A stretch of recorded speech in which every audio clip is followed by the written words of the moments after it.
Hey folks, welcome back to the Talos Principle 2. Last time we made our way to the first puzzling area in this strange island, whose purpose and construction we don't understand. We don't understand who's behind it, the how or the why. Lots of interesting symbology. We've also been getting a feel for what the big questions of the game are. What is the purpose of life now that we've met the goal that was arbitrarily set?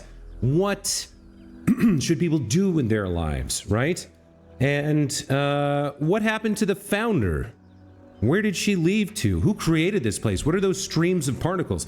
Anyway, at the moment, all we know that we can do is proceed with solving puzzles.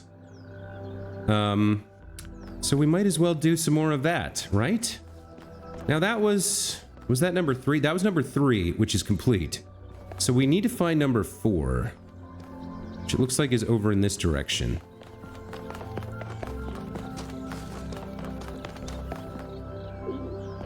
Further over here. Now what is this?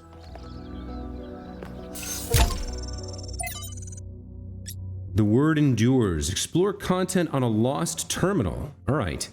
I might need to do some more exploring around the area outside the puzzles. It seems there's more terminals here. So the first document is Founding 1. Hypatia's Journal number 1. The founding of New Jerusalem, day 1.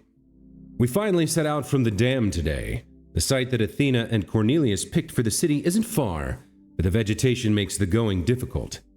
We found the secondary supply site easily enough, thanks to Alexandra Drennan's instructions, but while I have to compile a detailed inventory, it seems that many of the more complex materials are in bad shape.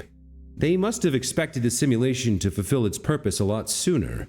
But then, they probably expected all 12 of us to be there from day 1, not just Athena. Tonight, we have to use the 2 recharging pods that we brought from the dam in 4-hour shifts, which is just as well. There's no telling what sort of critters are hiding in the undergrowth, and most of them will have to learn that our kind isn't edible. Okay, so a diary from Hypatia, apparently one of the 12 disciples of the founder, Athena. And then we have baby steps. The author here, Valerie Contera Romero. From the introduction to Are We There Yet? Where we came from, where we're going, and while you'll need snacks. By Valerie Contera Romero. So this is a fragment of a human journal from pre-Android times. Sometimes people point at the last few hundred or 1,000 years of human history and say, look at how ugly it all is. Look at what a mess we've made. Maybe modernity was a bad idea. Maybe we should stick to living like cavemen. And I get it. It is ugly and messy. But the mistake is thinking that where we are right now is the endpoint, that this is the adulthood of the human species. I mean, try to apply what you know about human development to human history. Think about babies. Babies are ugly. Admit it, we all know it. They look like tiny old people covered in mucus. They have soft heads. And they grow into children, tiny sociopaths with underdeveloped brains, and then they become teenagers, pimply, self-righteous lunatics driven by hormones. And then, slowly, if you're lucky, they gradually become adults. The development of the human individual is always ugly and messy, but that's the point. It's development towards something. The same applies to humanity as a whole. On a geological scale, we've barely just come into existence. We've gotten through the baby phase, just about survived our childhood, but we're barely teenagers. Stopping here would be disastrous and a betrayal of everything that we could still become. We may feel the weight of history on our shoulders, but this is just the prologue. To put it in pop culture terms, we haven't even made it out of the tutorial yet. Just because it's all pimples and hormones and frustration right now doesn't mean it's never going to change. A very interesting analogy. I think it ties in to some of the themes from the first game about how the individual is part of the collective, part of the city, part of the society, part of the world, part of the universe. Everything grows and changes and is heading towards something. I like that idea. We also have Dead City. The author here is Elwyn. From Considerations of Beginnings and Endings by Elwyn, 258, I'm assuming BC or CE. Oh no. This is actually from 258 years after Athena emerged. Or no, maybe he's numbered 258. Maybe that's what this is. Yeah, I'm not sure about the timing here, but I think that's his number. I think all that time Athena spent in the Dead City changed her. I don't think she'd conceived of the goal before. I think she believed fully in the naively optimistic ideas of Alexandra Drennan. But walking through those ruins is a visceral experience, and she spent a great deal of time there looking for resources. It's the sheer amount of death that gets to me. How many animals our ancestors killed, many to the point of extinction. Entire species eradicated, sometimes for the most superficial reasons. Whenever humans arrived somewhere, death would follow. And then the great blowback, the deaths of billions of thinking beings, the extinction of humanity itself. It's too horrific to truly imagine, but I suspect the founder spent a great deal of time doing just that. That's when she must have realized that there was no way back to the growth-obsessed, all-consuming civilization of the past. Okay. You know, this area is huge, and I'm not sure we have found everything. I don't know how we get back to the beginning, but for right now, I'll just continue on towards puzzle number 4, and I think we'll do, like, a more exhaustive navigation later. What is this? Another signpost. Okay. So, yeah, this is 4. Alternative option. Okay, let's take a look. So there's our solution. We need to get through this gate, which means we need a green light. Fair enough. We have an RGB converter, which can turn blue and red into green. Now, why can't I? Oh, there's a glass there. I was wondering why I couldn't target those. Okay. So it looks like we need to set up the connection and then float this up over that wall. So in order to set the connection, I think we turn it on and grab it. And we go 1, 2, 3. And then we turn this off again. We put the box there. We pick this up with the right button and set it on top. And then hit the power. There we go. Puzzle solved. Very nice.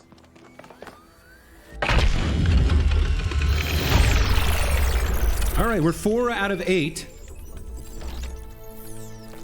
What did Yakut say? Nice.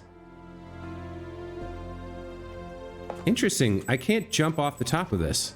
Oh, we've got a private message. Very interesting. Doge says, permission to share your personal data. 1K. We met in New Jerusalem, if you remember. I spoke to my friends. The whole mysterious island expedition thing has the city a bit on edge. They have some questions for you before I make any introductions. Do you consent to my gathering and sharing your personal data? Sure, why not? I'm friendly, I'm open, I'm an open book. Good choice. There's 6 questions, standard vetting procedure. We'll get the best results if you answer in whatever way is most true to you. Question 1. Which is more important for making good decisions, compassion or knowledge? Knowledge. Thank you. Question 2. Is it ever okay to lie or misdirect in order to keep a secret? I think it depends, but it can be. Yes. I see. My friends will be most interested in this particular answer. Question 3. When people do wrong, do they deserve to be punished for it beyond what is necessary for our own protection? My personal philosophy, which I'm going to impart to 1K, is that punishment is not productive, right? You want to rehabilitate those who can be rehabilitated, and those who cannot be rehabilitated, who will always do damage or harm to others, just have to be locked away so they can't.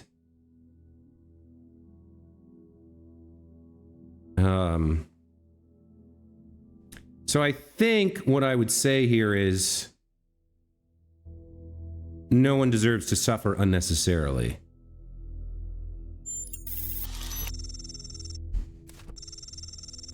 Phew, that one's controversial. I'm glad it's not me that has to answer these.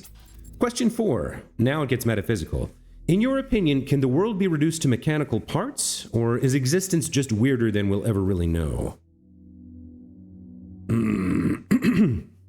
I think, both from my knowledge of the current limits of physics and quantum mechanics, as well as the fact that consciousness is an emergent phenomena, that the universe is weird. We'll never fully understand it.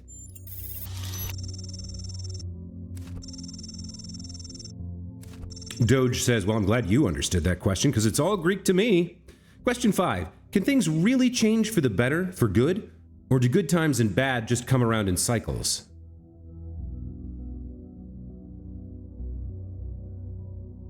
I think the long arc of justice, the long arc of history bends slowly, but does bend towards justice. Human progress shows things can get better and stay that way. Got it. I don't know if that one was metaphysics or politics, but good on you for giving it a shot. Final question, which is more important to the success of civilizations? To respect the lessons of our past, or to rewrite the rules for our future? Ooh, that is a tough one. That is a very tough one. I think the biggest mistake each generation makes is not learning the lessons of the past. However, a kind of hidebound obeisance towards rules that other people made can be limiting, can be confining. And things always change. The world changes, people change, civilization changes. You have to be open to change. I would say a balance of those two is the most important. So I would say it depends. I know it's difficult to translate our infinite reality into binary language. Nonetheless, I suggest if you have any natural inclination towards either idea, you answer that way, even if it's not strictly correct. But if you insist, I'll communicate your apathy to my companions. I guess of the two of them, I would say we should not disregard the wisdom which brought us here. Thank you. We're all done here. Oh, hold on. I've got a last-minute addition. It's a weird one. I know who this one came from. All right, question 7. Can praying for something make it more likely to come true? No, prayer has no effect on the world. Okay, noted. I think that's everything I need. I'll forward your answers to my friends and let you know if any of them is interested in taking things further. Fair enough. All right. We also have 2 new research entries. Notes on puzzles. It seems that each of the structures on the island, with the exception of the megastructure itself, is surrounded by a cluster of puzzles resembling those found in the simulation head in our booting sequence. Completing a puzzle releases a particle cloud, which then autonomously flies into the device that assembles tetraminos. The puzzles even come with titles, hijacking the vestigial code designed to display puzzle names in the simulation. It's unclear whether this represents a potential security issue, but the matter should be given consideration. And then we have the tower from Byron. What an incredible structure. There's an ambition expressed by this building, a sense of purpose that I find really admirable. It's big, but it's also intricate, detailed. That feels like a statement. We should explore this building as soon as possible. Okay. Well, let's get over to puzzle 5 if we can find it. Looks like it's to the right along with the others.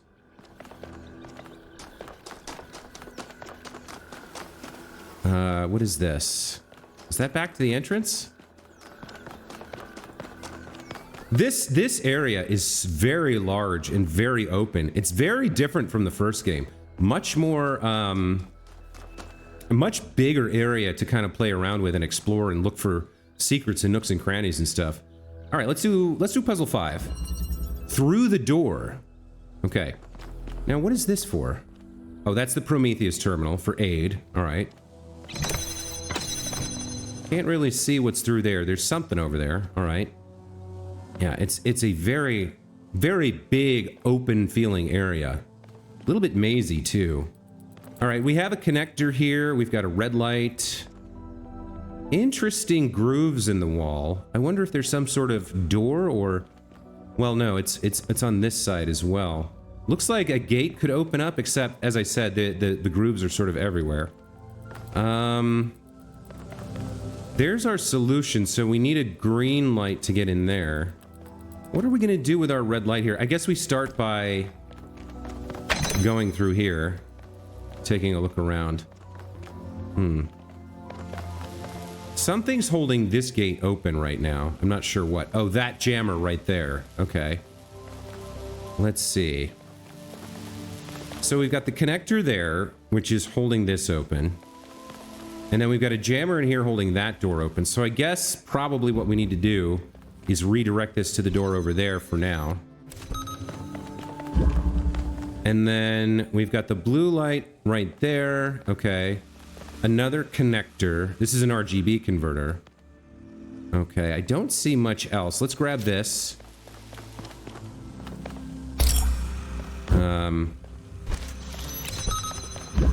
So we can take the blue over here and then use the red.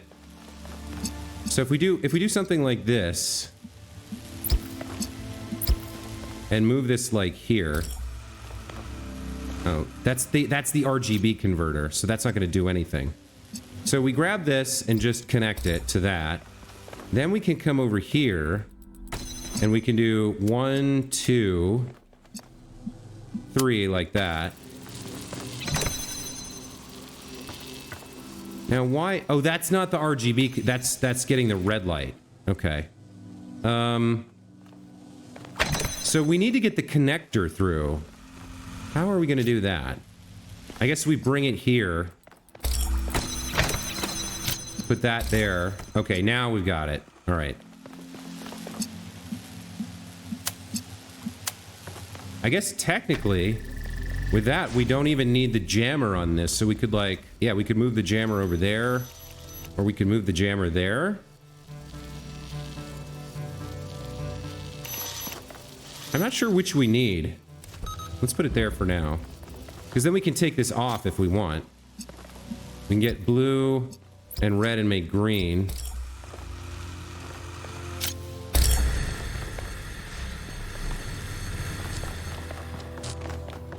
Okay, there we go. Puzzle 5 is solved.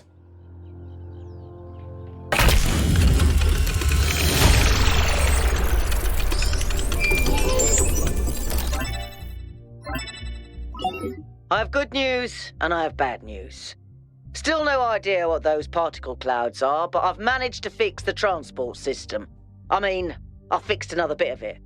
Well, it goes to one more station now. Don't complain. 2 stations are better than none.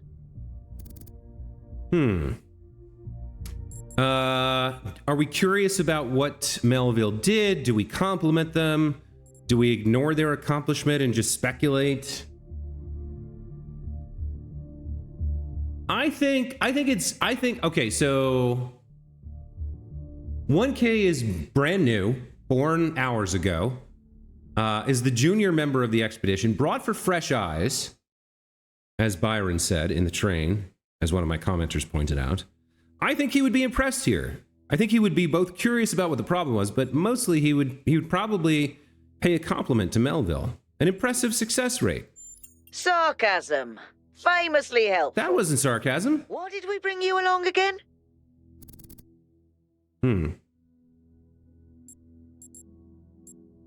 I guess that could be interpreted as sarcasm. Because I'm new. Ah, that's why you're not scared of me yet. Let's stay focused. We're in unfamiliar territory. We can't afford to get distracted. Al's right. Yakut, what does the next site look like? It's a plateau in the mountains. Seems like more of an open area with scattered structures, less enclosed.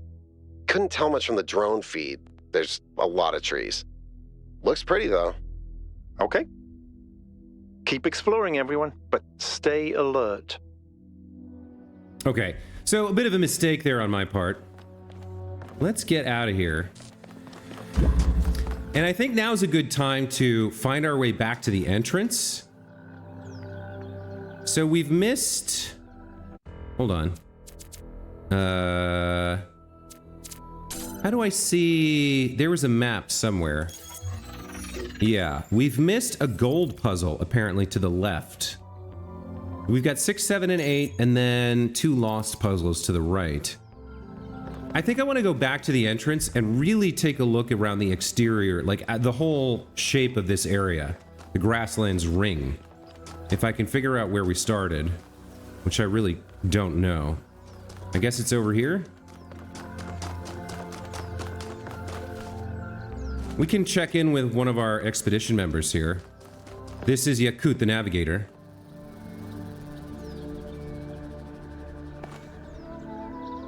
"1K, what's up?"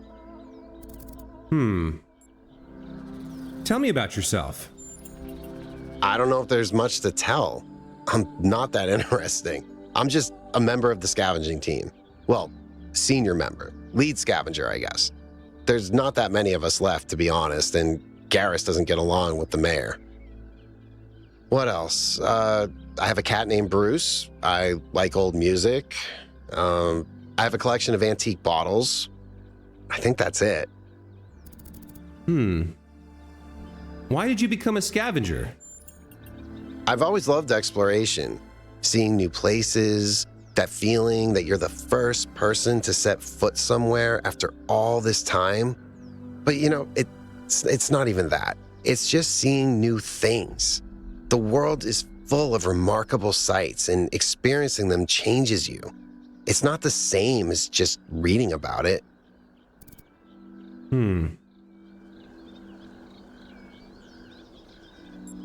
How does 1K feel? He's brand new, but he's got a pattern. It's interesting because just as I'm being prompted to think about these things as the player, I think 1K is discovering himself through these questions, which actually yields an answer here. I think true change only comes through introspection. But you don't know what's out there. Every time I go on another mission, I find something that surprises me, that extends my horizons in ways I couldn't have anticipated. How can you attain any wisdom if all you know is yourself? The world is so much bigger than we are. It contains things that we can't even imagine. And if we limit ourselves to our own minds, we'll never grow. Actually, you might be right, or I'll think about that. You know what? You might be right. I like your perspective. Who knows? I could be wrong. It's just how I feel. Tell me about Bruce. I'm always interested in kitties. He's 5 years old, half goofball, half psychopath, loves sticking his head into things, chews cables, pees on electrical stuff. Melville banned him from her workshop, but he loves visiting her and peeing on her equipment. Why do you collect bottles? I just find it fascinating that these fragile objects have survived for so long. Plus, they're kind of pretty. Do you want to solve some of these puzzles? Oh no, please. No puzzles. I am so bad at puzzles. I barely got out of the booting process. Elohim thought I might be defective. Yikes. Okay. What's the furthest you've ever been from New Jerusalem? It might be this. Although there was an expedition to a superconductor storage facility up north, incredibly well preserved, but the logistics were an absolute nightmare. Now that I think about it, there might be some of that in you. Have you ever seen anything like the megastructure in your travels? Our ancestors built some pretty amazing things. Huge cities, factories, mines, monuments to their history, but nothing quite like this, no. Okay, that's all. So we got a good feel for Yakut here. I'm trying to understand, does the... Yeah, that must be... Okay, so that symbol must be the transport where we came from. Let me see if I can figure out how to get there. Is that down here?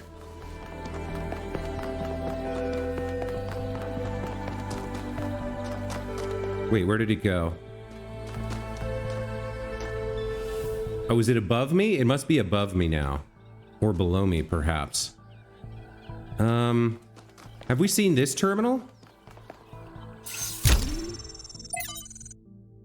No, we haven't. All right, Trevor.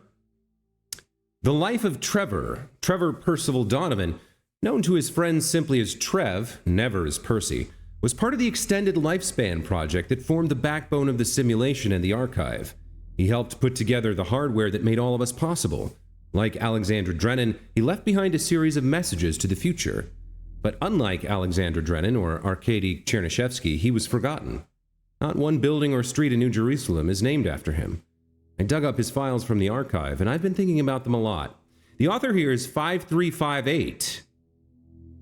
I'm very curious about this number. We've seen it a couple times now, and it seems to suggest some like, and again, this is just speculation on my part, but it seems to suggest that there was a different line or a different series of androids that came between humanity's downfall and the birth of Athena. So I'm very, very interested to know who this is. Trevor left some sort of voice message, it seems. New interface content available. Okay. So I heard that Alexandra is recording these time capsules for you out there, I guess? Robot people of the future, hi. And I thought to myself, surely they'll want to hear more than the wisdom and insight of a brilliant scientist like Alexander Drennan.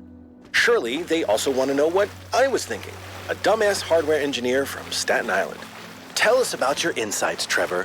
Why did you spend your last months on Earth helping a crazy old Russian guy build the world's biggest backup drive? Well, let me tell you my story. When I was... Yes, Frank! I'm recording right now.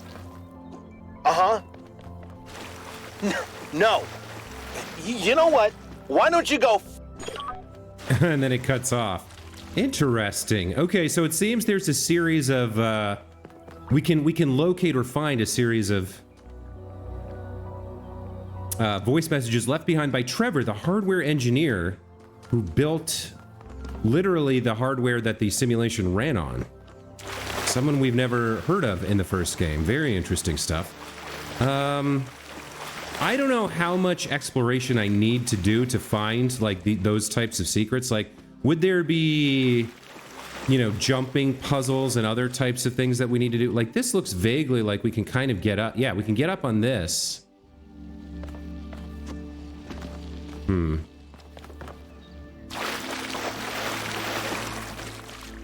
Like, I don't know how much stuff is hidden away in here. What was this? Was this 5? Yeah, this was 5. So wait a minute, where did we enter from? I guess I need to get up on top of this structure if I'm gonna have any chance of figuring out, like... I don't have a sense of the overall layout of this area at all. I'm sort of just wandering around at the moment.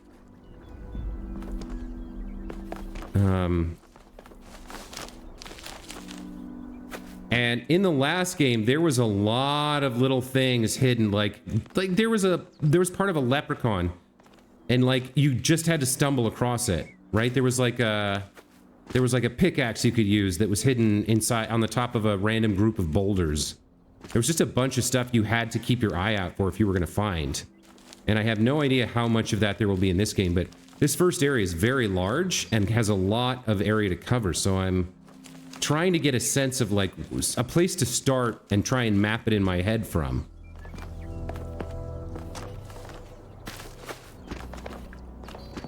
I don't really know where I am. Okay, so we can kind of, if we take this big open area where we found the Trevor terminal and just sort of start from there, what can we do?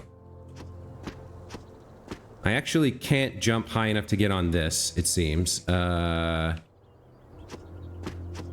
nothing's happening there. Okay. So let's follow this wall for a bit and just kind of like try and get a feel for the layout. It is a huge area. Lots of open space. And I don't know what's going to be hidden out here and around here. So this kind of slopes down, right? And then we've got a random sculpture, a random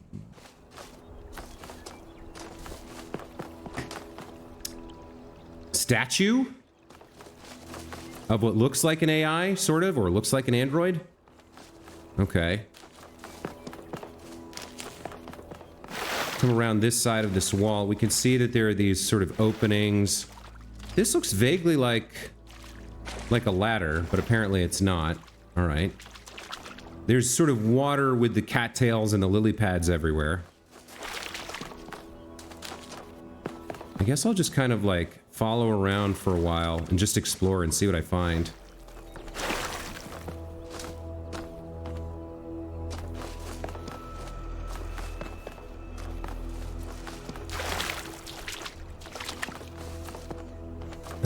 I guess I'll try and like circumnavigate that central area that we started from as best I can.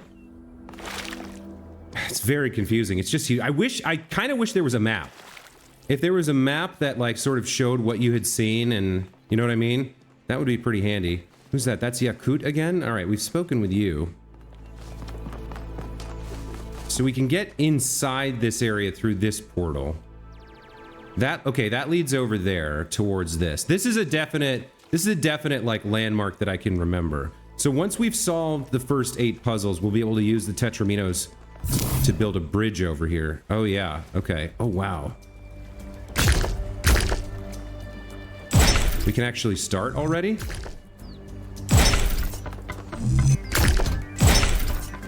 I mean, that gets us halfway. This is relevant, but St. Edwald believed that Tetramenos represented the name of God and God's ability to reshape the world. True, but he was also mad as a hatter. One man's madness is another man's genius. That was fairly easy, not exactly solving a puzzle there. So we can step in there in a moment. I'd rather, I think, sort of follow the edge here, since we found one. Let's come down to the water line. I think if we go too far, we're gonna die. They said something about watch out for water. I mean, we can just kind of like walk over here, right? But without the bridge, we can't get up because we don't have great jumps. We don't have great verticals. But I do kind of want to follow the edge here and see if we find anything interesting. I'd like to see what the boundaries are, what the limits are of this Grassland Ring. Where are we? We're at 33 minutes? Okay. So we got like 12 minutes left in the episode. I might just spend it exploring, I'm not sure. So obviously that tower we want to get to. What else have we got here? There's like a hubcap type deal here that we can't do anything with. I mean, it kind of goes all the way over there. It feels like we can make our way over there if we really want to, but I doubt we'll find anything that far sort of from the central area where all the puzzles are. There's nothing on the compass either. Flowers, are you anything? No? All right. Yeah, it's very large, this area. So we can get all the way over here, huh? And then there's a way back up into the main area. I'm gonna assume that I don't need to go all around that. You know what I mean? I don't need to follow. I have to assume there's some sort of boundary to where they would place the puzzles. I mean, how many players are really gonna be coming out here and going all the way over here, you know what I mean? Or like trying to climb something like this. I think it's pretty clear that, like, I mean, I'll take a once through. I'll just run past everything and take a quick scan, but I can't imagine. Then again, there were some Easter eggs hidden pretty far off the beaten track in the first game. There were like secret areas you could get to with like references to other games, other video games and stuff. So there could be something over here. It just seems like it's such a huge amount of stuff to be looking at and dealing with that I'm like, can they really expect us to spend hours? Look, there is something there. Look at that. There's a little particle cloud over there. Okay. There's some frogs. I guess maybe they can expect us to do this level of navigation and exploration here. All right, so we can actually get to this and see what it is. Oh, what were you? I don't know what you were. You're heading pretty far away and not towards the main gate. Can I see where you went? Can I follow it? It came here. Okay, it's leading us somewhere?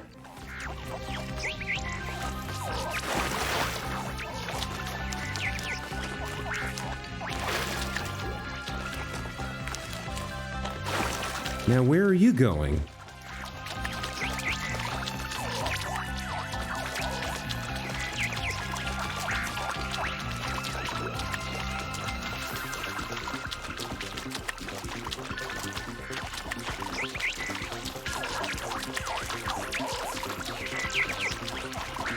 The noise it makes is fascinating.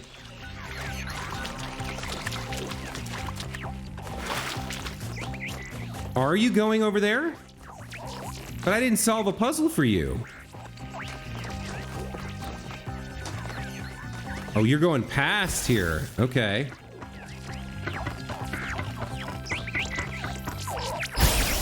You're going over there? Good Lord, where are you taking me?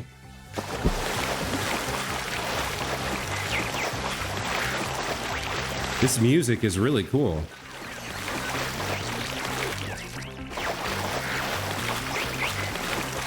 It's pretty fast, skimming over the water.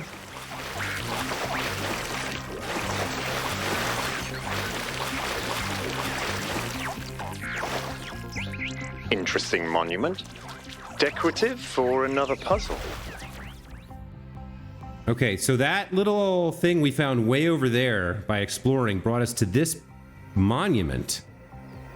That looks like a human, not an android, which is the first depiction of humanity we've seen. He's holding some sort of cone. Where are you going now? Oh, chasing the light. Activate a Promethius monument without stopping the spark chasing something or other. Okay. So we lit Prometheus's torch, I guess. What does this say?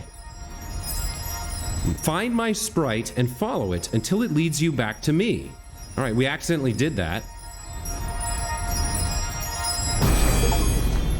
The Thief of Fire. Solve one Prometheus monument. Must be balanced. When good is weighed against evil, tip the scale. Man, exploration pays off, huh? More like a recording. The entity didn't appear, and the system didn't react either. Weird. Another reflection of the simulation. Oh, that's a star. I've discovered what seems like another mystery to solve. Stars, clearly inspired by the simulation, which are gained by solving puzzles related to these monuments to Pandora, Prometheus, and the Sphinx, which we haven't actually seen yet. Perhaps these stars are somehow related to what Yakut dubbed the Astronomical Temple. Really cool. All right. So if we look at our map, where's our map? We found one of two stars, which are not shown on the compass, nor is the Lost Lab.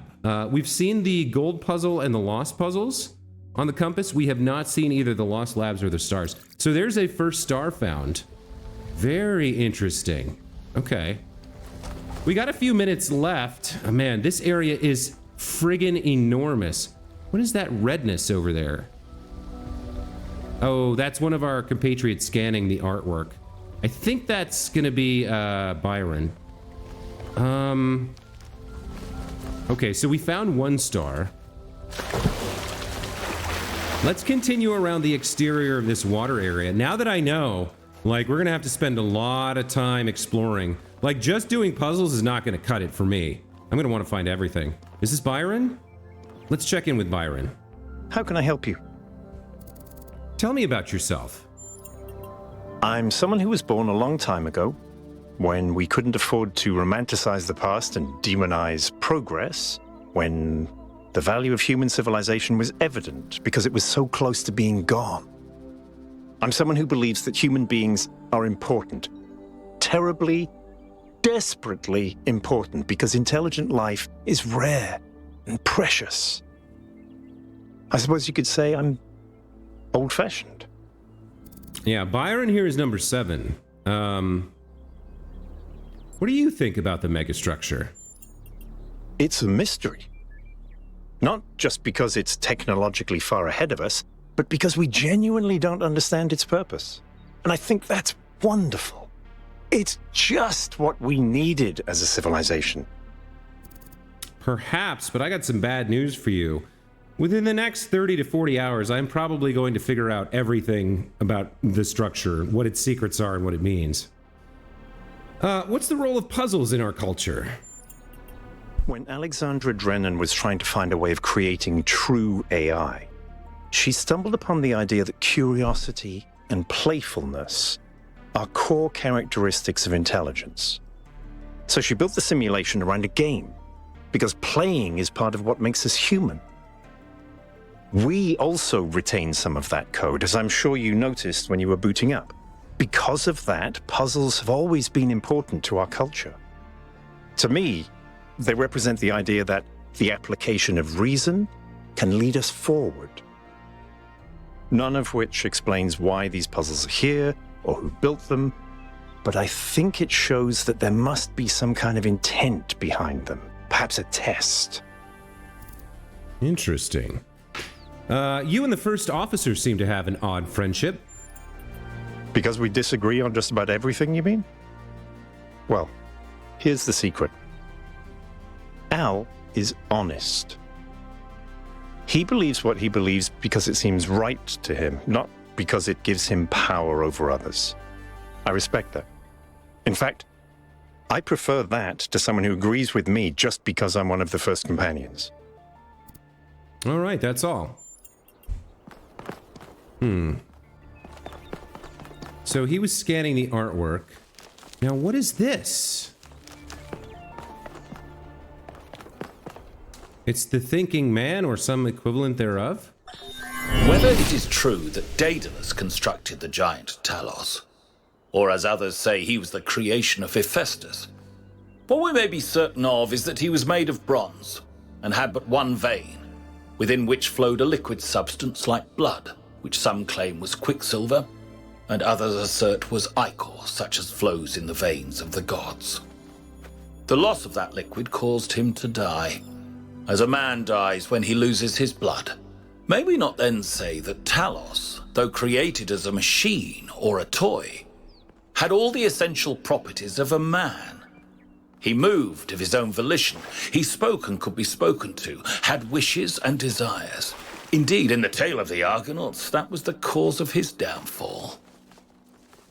Then a machine may have all the properties of a man, and act as a man while driven only by the ingenious plan of its construction and the interaction of its materials according to the principles of nature, then does it not follow that man may also be seen as a machine? This contradicts all the schools of metaphysics. Yet even the most faithful philosopher cannot live without his blood.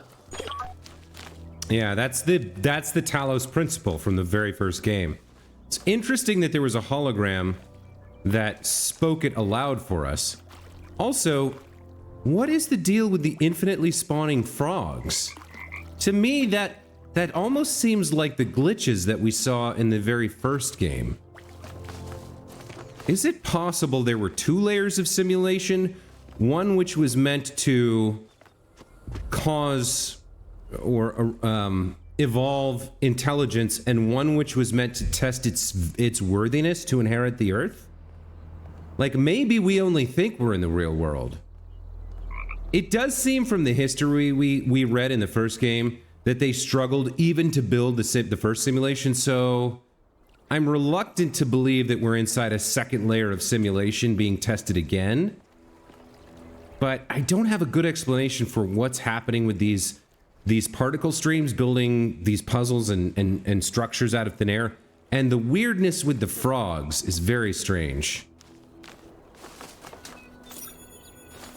Yeah, we have another piece of art here. Balanced slabs, I guess. What else we got going on? Man, this first area is just so big. I know I've said it a bunch of times this episode, but it's just... Compared to the first game, it's really, really big. What was this? Was this...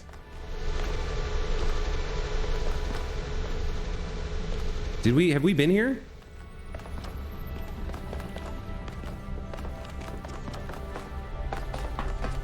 This is very similar to the structure where you found the schematics. Yeah, this is something else. I don't know what this is. It's another like... It's another like... How do I put this? It's like we're in the guts of a building. We're in the engineering level of a ship or something. It's like all of this was built to support what's above, which is all stone and grass and whatnot. But then there are these like high-tech areas underneath. Very strange. I'm not sure what to make of them. We can see here a hologram. Maybe kind of a map? I'm not sure what the blinking lights are. There's 1, 2, 3, 4, 5 left. Those may be puzzles that we haven't solved yet, or maybe the ones that we have. And then where does this go? Terminals. Maybe there's something that'll help us understand who built this place. Yeah, they have to have left something behind. It's very odd that the upper part looks like or resembles an ancient ruin, but then there's all this technology underneath it. I guess the megastructure has a bunch of technology splayed on its surface, so it's not that surprising. But what was the point of building the upstairs to look like ancient stone ruins and whatnot? Very odd. Lots of mysteries left to solve here. Got 2 doors here. Okay. What is this? It's another like model of some kind of technology or suggestion. The first one had 3 lights going into it, but didn't really do anything. This thing seems to be digging a hole through solid matter. Yeah, almost like a portal gun. Let's see what this says. 4.2 kiloyear event. That's 1,000 years. The 4.2 kiloyear artification event, author B.T. Odhiambo. From B.T. Odhiambo's Anthropocene Dilemmas. The Akkadian Empire, forged in violence by Sargon the Great and his sons, reigned supreme over the city-states of Old Sumer. Enriched by trade with distant lands, fed by the plentiful wheat fields of Mesopotamia, the empire bestrode the world with confidence and pride. Who could oppose the chosen of Anu and Enlil, the masters of the 4 corners of the world? Then the weather changed. The crops stopped growing. Trade collapsed. The empire fell, its capital forgotten. The most likely culprit at the time of writing is the 4.2 kiloyear aridification event, the beginning of the Megalayan Age. A non-anthropogenic drought that may have lasted almost 2 centuries, causing many of the earliest civilizations around the planet to collapse. This is where our ordinary understanding of time, measured on the small scales of human history, collides with the reality of deep time and our existence within a much bigger picture. We live on a changing planet in a changing universe. Climatic optimums are temporary. Extinction is the norm. And we have some sort of encrypted or something here. Some sort of ciphertext. The Akkadians, like the more egalitarian inhabitants of the Indus Valley civilization, could not understand why the rivers dried out and the rains stopped coming. Even if they could, they lacked the tools to do something about it. A few short millennia later, we are on the brink of having that understanding and those tools. What can we learn from the tragedies of the past? Very interesting. We have a comment here from error 5358. So we've seen the number, but we haven't seen the error prefix before. One such drought, completely naturogenic, would be enough to wipe out New Jerusalem for good. Really? So they are part of New Jerusalem. They have to be able to reference it. So error 5358. Oh, that makes me wonder if there's something else going on. Like, so They made 1,000 new humans, right? That was Athena's goal. But there were mistakes along the way, right? The device in the dam was still randomizing the personalities of the AIs and putting them through calibration or initiation. So what happened when someone failed? Like, you can't just told us he almost didn't make it out because he couldn't solve puzzles. Maybe error 5358 was part of the production run of which there were thousands of failures. Maybe success was rare. And maybe he somehow escaped from being consigned to deletion and made his way into the world. Or maybe early on they were just making people, and some of them they decided, I don't want you after all, and maybe tried to kill them or dispose of them. Really interesting stuff here. All right, First Companions by author error here. Yeah.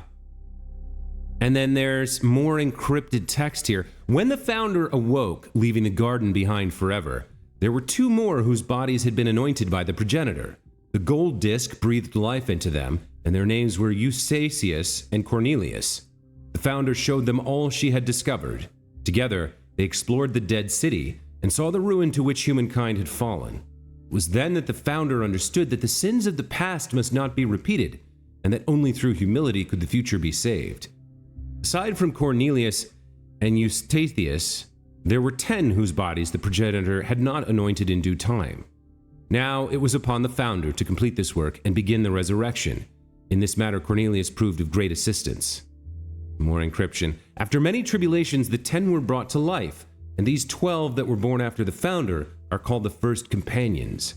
These are their names: Eustathius, Cornelius, Aurora, Sun, Sarabai, Byron, Melampus, Yemo, Hypatia, Niam, Benaroya, and Lithrasir, 13. And then this encrypted commenter says, it's funny how you can take something that's 90% true and 10% false and create something that's 100% misleading.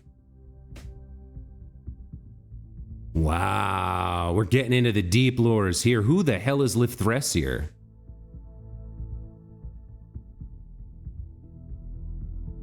And then failed to load. Noema Project 2. Progress notes. Author error. So this is trials 7 through 21. Basecamp established. Version .02 successfully deployed. Tested core functionality. So far, so good. Version 0.3 successfully deployed. This is 22 through 107. Simple synthesis. Better cooling systems necessary. Trial 108. Version .04 failed. Unknown error in calculations. This error guy, who was he and what was he doing? This is so fascinating to me. I love this deep lore, this like slowly revealing what's happening. Okay, I've gone way past my standard episode length, guys, so I gotta take a break here. When we come back, we will continue exploring the Grasslands. We'll continue searching for these terminals, trying to learn what the hell is going on here. What are we missing? What has happened in the years since the founder awoke? We'll continue solving puzzles. We'll continue speaking with our expedition members, and we'll just continue playing what is already shaping up to be a really, really fun and interesting game. Anything that tickles my brain this much has my approval. I hope you guys feel the same way and you've enjoyed this episode. We'll see you next time. Take care.